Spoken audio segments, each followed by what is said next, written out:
All right, so we are live. Good evening, everybody, and welcome to tonight's episode of the Product Angle Show. And on today's episode, I have Kyle McDonald. Hey, Kyle, how are you? Good, doing really good. How are you? Good, thank you. Thank you for coming on today. For sure. So I've been following you on Twitter for a while, but for those that don't know who you are, tell us who you are and what you do. Yeah, sure. So I'm a software engineer based in Chicago right now, and I work for a startup called Foxtrot, which you could, if you want to find out more, you can find out my Twitter profile. But it's essentially an upscale bodega that does delivery and stuff. So it's like a really interesting space to be in right now with all the food delivery apps blowing up and Uber and all that. So it's kind of in that sort of same space. So yeah, that's sort of what I do right now. I'm the lead on the website. So bunch of React stuff I do day in and day out. So I sort of tweet about that all the time. And that's just, chill guy who does that. Fair enough. So usually when I get guests come on, I usually stalk their Twitter profiles or their LinkedIn profiles just to see what they're doing, what conversation topics I can find. But one of the questions that I've started asking people for a while now is, tell us something that we don't know about you and you cannot Google it. Yeah. So I don't think this would show up on Google, but so I live in Chicago now, right? But I grew up in a very, very small town in Missouri of about like 7,000 people. Okay. So I think it's like, I know there's like a few people here or there, like in the Twitter community that I follow that like are from small towns too. And it's interesting to see that. But I feel like the majority of people are like from big cities or big areas. So I think it's just sort of interesting how that I'm not like that at all. So yeah. Interesting. So how did you make the move from Missouri to Chicago? Was Chicago something where you wanted to go, or was it work related or family related?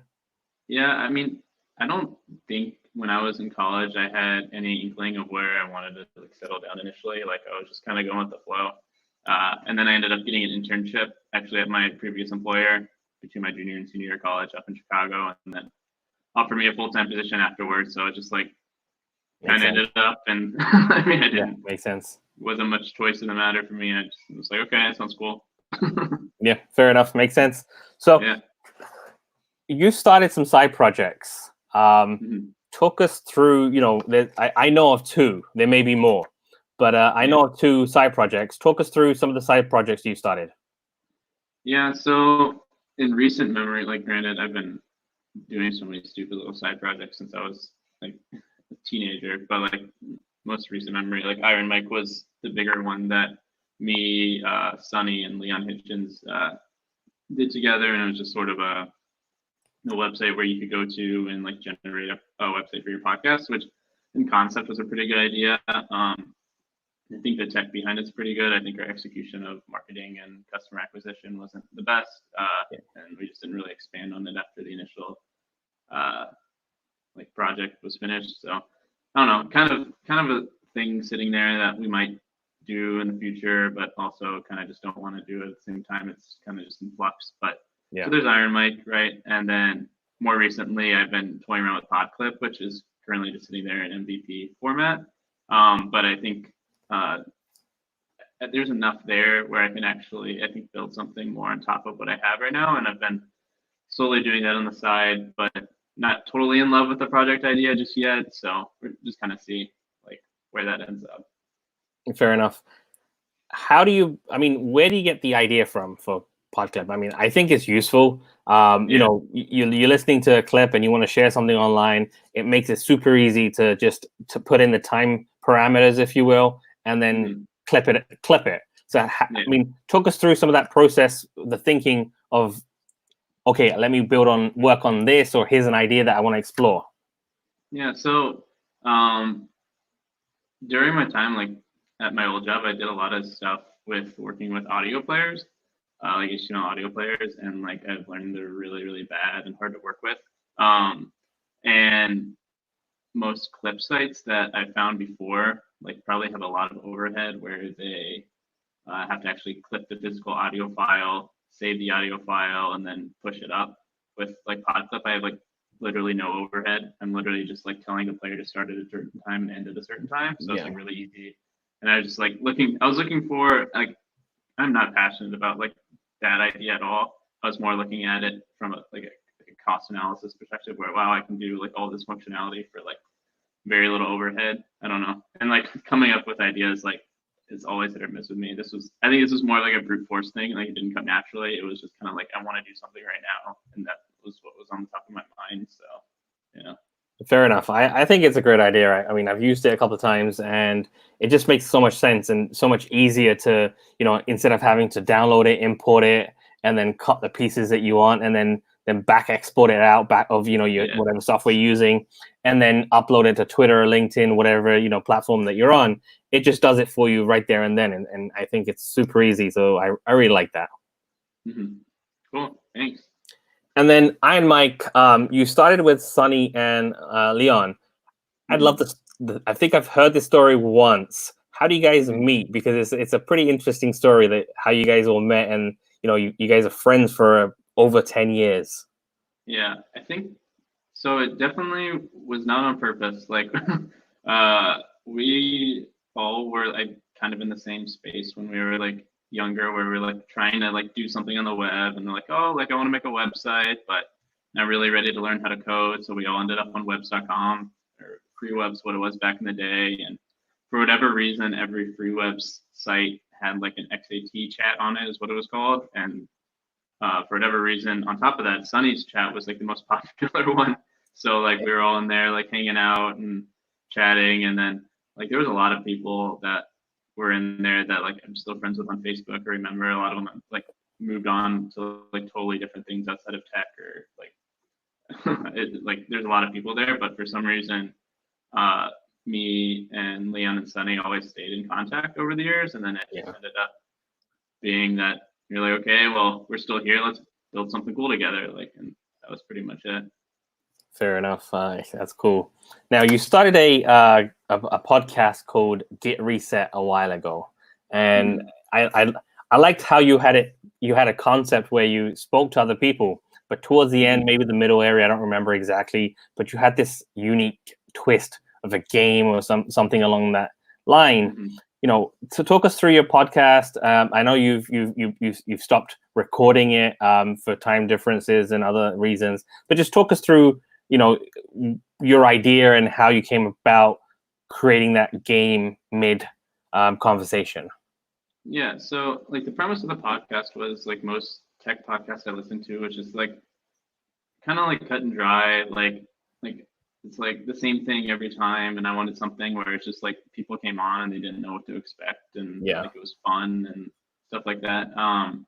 And so it's like there was like I don't forget what it was, but it was like 3 different segments where it was just like questions, like some ridiculous questions like related to tech or maybe something I knew about them or stuff like that, where they had to like choose an answer and like kind of talk about it. And it ended up like it was a lot of fun to do. Like it was a lot of fun to sit down and record them.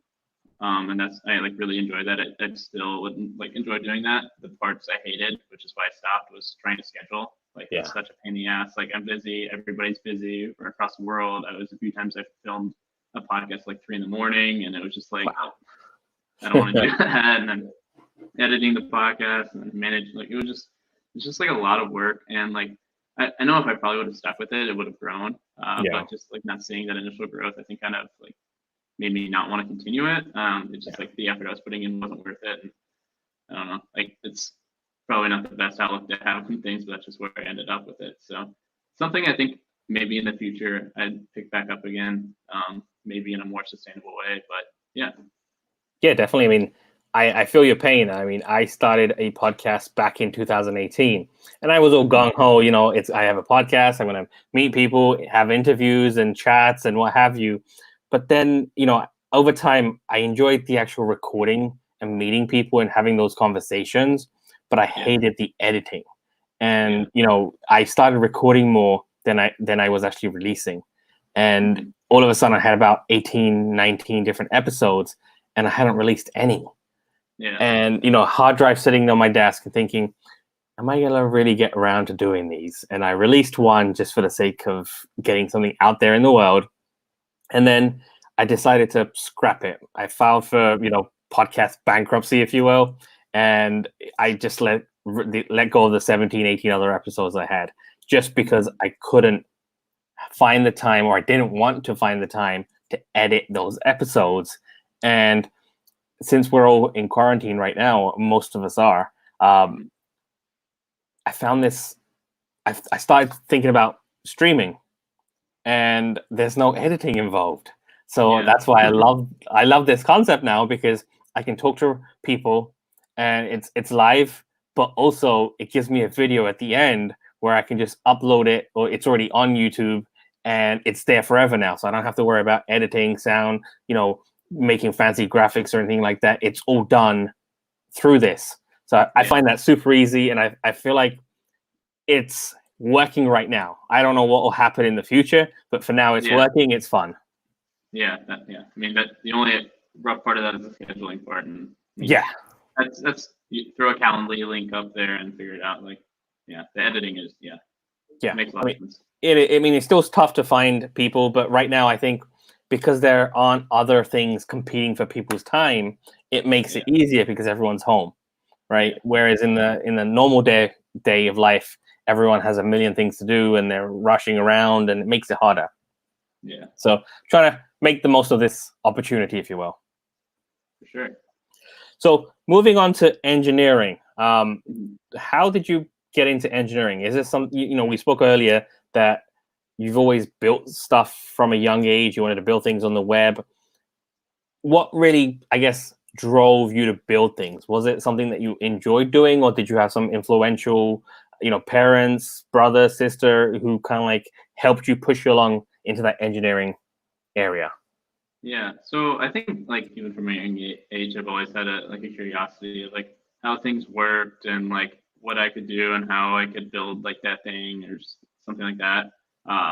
And then for me at like my age, like for whatever reason, web development was the most like attainable thing for me to actually like get my hands on and like see like what I could do. So like I started out, like I said, like doing like the site builders on like webs.com, and then eventually I got to a point where like I wanted to do more, and then I like slowly like learned some HTML and some CSS and PHP and stuff like that, and kind of it was just like from there it just all made sense. It clicked. Like I went to college for computer science, but I'd argue that I'm more self-taught. I don't think my major really helped me that much. It's like a lot of theory and stuff that I definitely don't use day to day. It's just like I think I have that inkling with everything. Like even from the marketing side, I was an advertising minor in college. Like figuring out how that world worked and stuff like that was all interesting to me. But engineering is just the thing I'm good at. So now after doing it for so many years, so that's just what's stuck. Fair enough. That makes sense. I mean, I guess I don't want to get too much into it, but since you mentioned a bit of college and stuff, I want to take a quick detour. And for engineering, do you feel college helped you in any way, or is it, there's always that question: college is good, college is not good, it's worth going to college, it's not worth going to college. From your perspective, do you feel, it was worth that money that you spent, or could you have used it better and done some other courses, self-study, learn, groups, communities? What are you thinking about that? Yeah, I mean, I'd definitely be ignorant to say that I'd be in the same spot I am now if I didn't go to college. Like, I don't think that would be the case. Though the interesting thing is, so like I said, I was a computer science major and an advertising minor. My minor is the thing that actually got me set up in an internship and what ended up like really catapulting my career forward. Okay. Since I was working at an agency doing engineering. So it was like interesting, like from that perspective, how what I went to school for really didn't help that much. But like I was involved a lot within like fraternity life and just like on campus, like student government and like just a plethora of things. Like it's way too many things I was involved in college. And I think that kind of gave me like the confidence to like really like be a better person in the workforce. So I think like some of those skills that I learned along the way definitely like would be hard to be taught outside of like that environment. But like I would also argue that like if I would have at 18 after high school just focused on being an engineer for 4 years, I think I probably could have gotten somewhere farther without having to spend as much money as I did on college. But Yeah. I don't know. It's like it's a double-edged sword. Like I know like a lot of people that I've worked with in the past went to boot camp and are like very successful and great engineers. It kind of just depends on the person you are and like what you're wanting to get out of life, I think. So yeah, makes sense. I mean, what kind of skills do you think are important in engineering? Because you made my day when we were talking to Sunny and Lasha, and you put that little thing on the bottom of your comment about communication skills being just as, if not more important than in technical skills. I mean, I'd love to hear more about that, because a lot of times when I talk to engineers, they love the, being in front of a computer and typing away, coding away, and getting things to work and solving problems. And the way they think is, how can I solve this problem to achieve whatever it may be? And that's fantastic. But I don't find a lot of engineers who think that communication skills are valuable.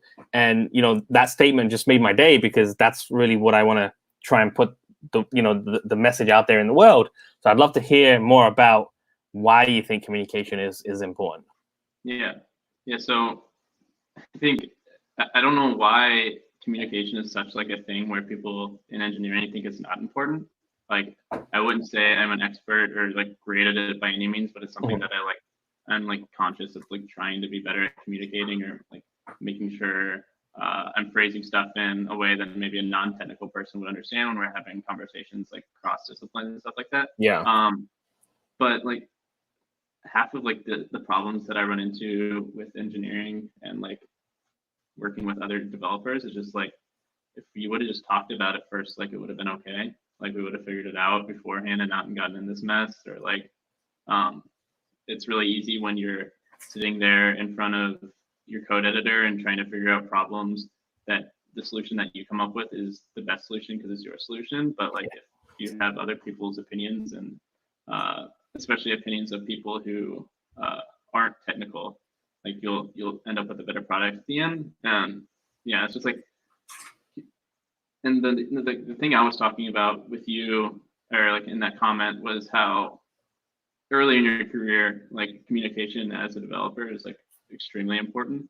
Like you can be the most technically gifted person there is, but you're not going to move up in the company or in your career at probably the rate you'd like to if you're not a good communicator. At that point, you're just kind of like a machine, and machines don't get promotions and raises like people do. Like, so making sure that you're being there and like communicating, asking questions and stuff like that. I think that's something that I did in like my first year or two, and it's like helped immensely and helped me grow as an engineer. So definitely makes sense. I mean, in your as an engineer, have you worked? I'm sure you probably have, but on what tips would you give engineers, to work more closely with product managers? And from a product manager's perspective, how best can product managers work with engineers?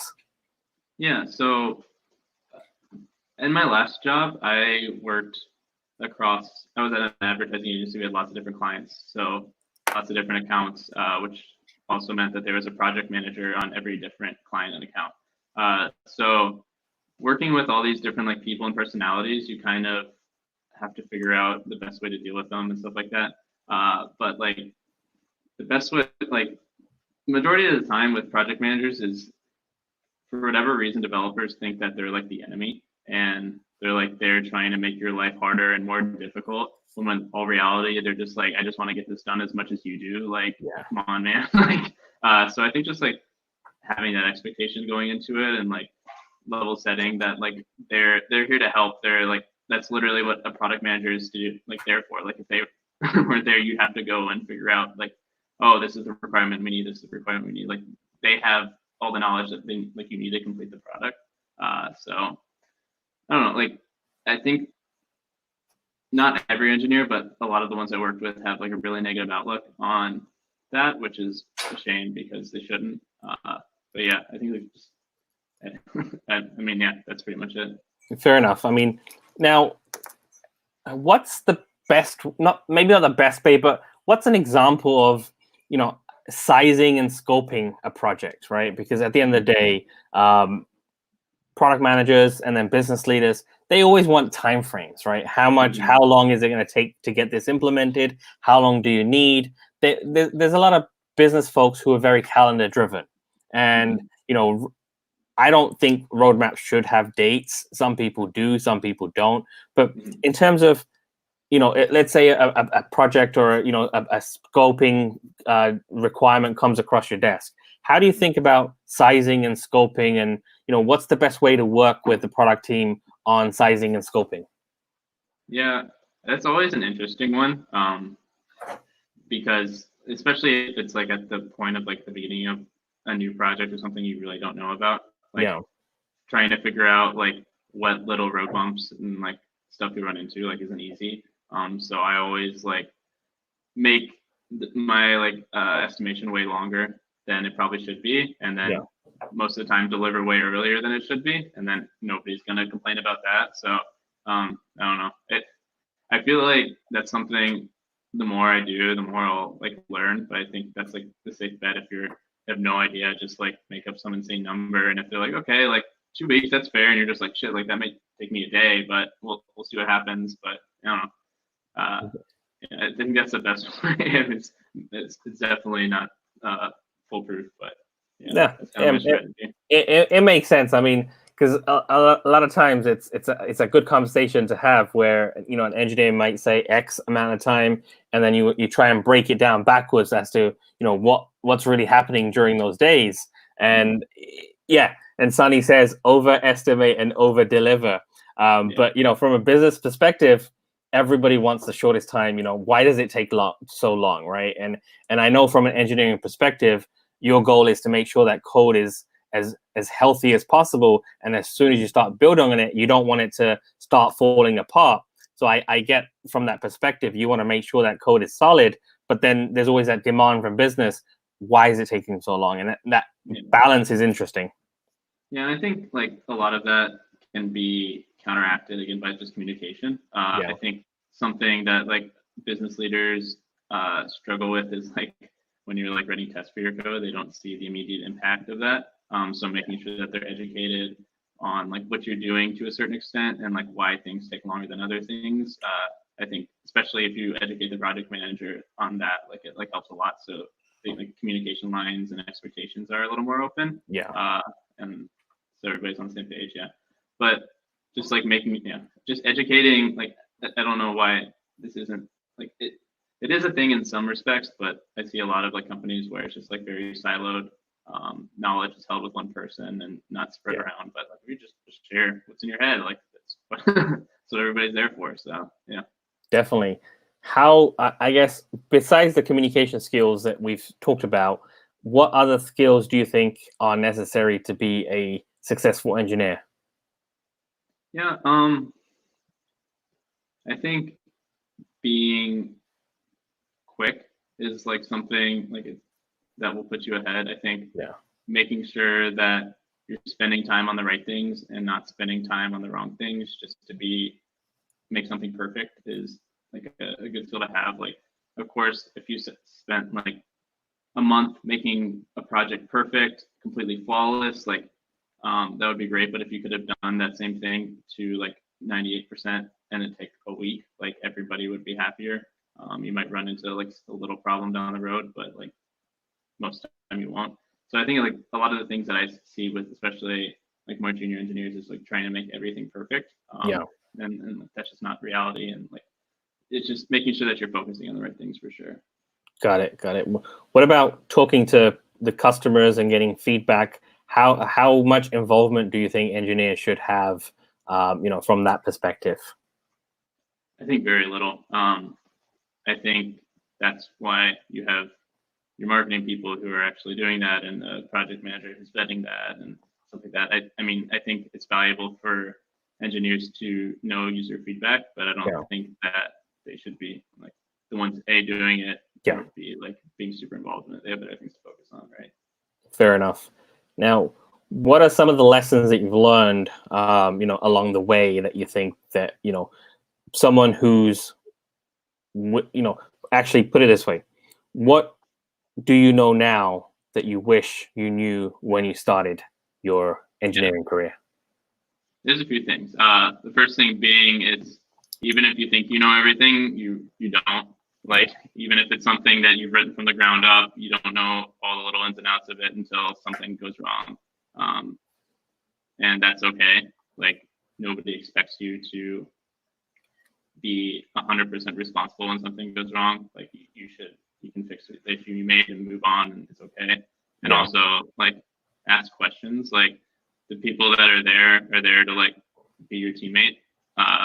You shouldn't be like afraid or like discouraged of asking questions. Like, nobody's gonna look down on you for that. I think they'll, like, again, like I said earlier, like, if you're communicating like that, people will actually respect you more. So that's like something that you should definitely do. Of course, there's a line, like, you shouldn't be asking every time you run into some little issue, but definitely, like, keep communication lines open for sure.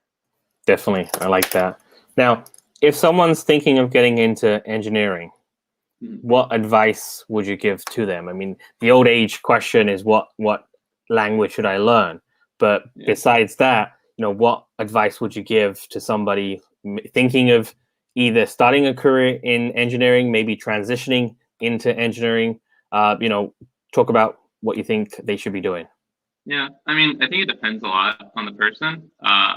But one piece of advice that's always tried and true is, like, just do it. Yeah. Like, you're never going to know if you're good at it or have an interest in it until you do it. There's so many free resources on the internet just to get into it. You can do it on your computer that you already have. Like, you don't need to buy an expensive computer. Like, of course, if you get to a point where you need further education, make sure that you know that you need further education beforehand. Like, make sure that you're not just jumping into like a boot camp or something like that without any knowledge of how any of this works. Like, make sure, like, I think being self-taught is the way you can grasp all this the most. Like, if somebody's lecturing at you or you're watching a tutorial, you're only going to grasp so much, but learn by doing. Build something. Yeah. Yeah, definitely. I think that's the best way. You build something, you practice, and you keep iterating on that build or build something different. Exactly. Perfect. Thank you so much, Carl. I appreciate your time chatting with me today. Before we end, is there anything you'd like to leave the audience with? I don't think so. I appreciate everybody watching this and tuning in. I know Pradeep is working really hard pushing out all these episodes, and like, it definitely shouldn't go unnoticed that he's really bringing everybody together with these, and I love watching them. So thank you so much. I mean, we're about to hang up and more people just joined. So to the people that joined, thank you, but we're about to call it a day for now. Thanks, Kyle. Yep, thank you. All right, gotta end the broadcast.